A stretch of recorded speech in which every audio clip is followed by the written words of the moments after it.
It's already super legal, as we've seen, for me to be a pretty bad guy.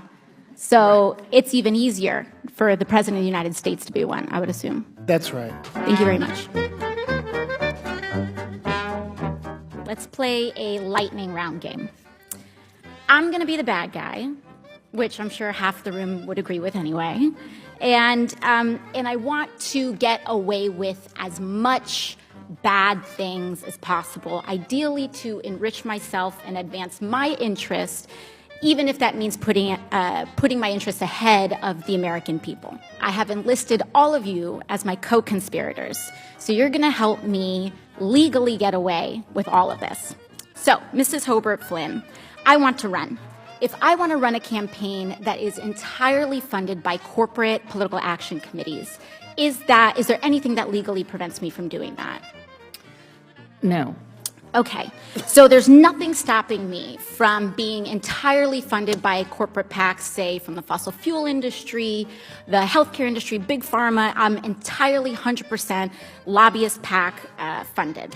Okay, so let's say I'm a really, really bad guy, and let's say I have some skeletons in my closet that I need to cover up so that I can get elected. Mr. Smith, is it true that you wrote this article, this opinion piece for the Washington Post entitled, "These payments to women were unseemly, that doesn't mean they were illegal"? Well, I can't see the piece, but I wrote a piece under that headline in the Post, so I assume that's right. Okay, great. So, green light for hush money. I can do all sorts of terrible things. It's totally legal right now for me to pay people off. And that is considered speech. That money is considered speech. So I use my special interest dark money funded campaign to pay off folks that I need to pay off and get elected. So now I'm elected, now I'm in. I've got the power to draft, lobby, and shape the laws that govern the United States of America.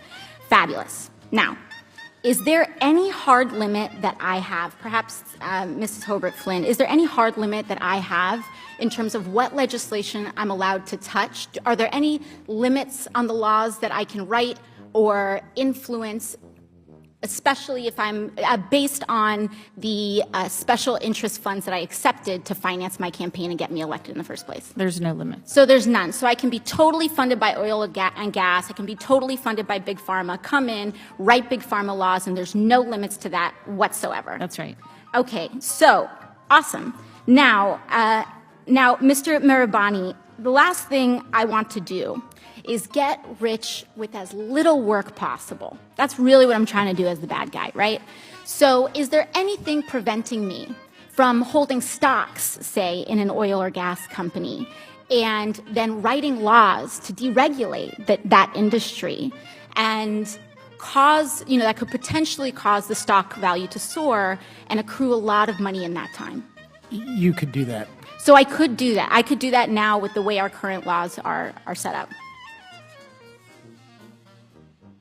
Yes? Yes. Okay, great. Is it possible that any elements of this story apply to our current government and our current public servants right now?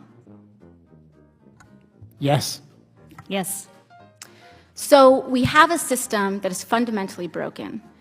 We have these influences existing in this body, which means that these influences are here in this committee shaping the questions that are being asked of you all right now. Would you say that that's correct, Yes. Mr. Mirabani or Mr. Schaub? Yes. All right. So one last thing, Mr. Schaub.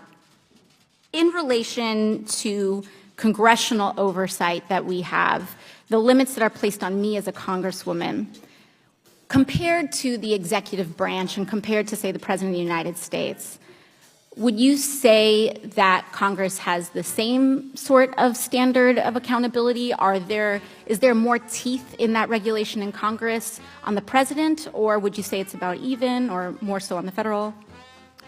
In terms of laws that apply to the President, yeah, there's just almost no laws at all that apply to the President. So I'm being held, and every person in this body is being held to a higher ethical standard than the President of the United States. That's right, because there are some ethics committee rules that apply to you. And it's already super legal, as we've seen, for me to be a pretty bad guy.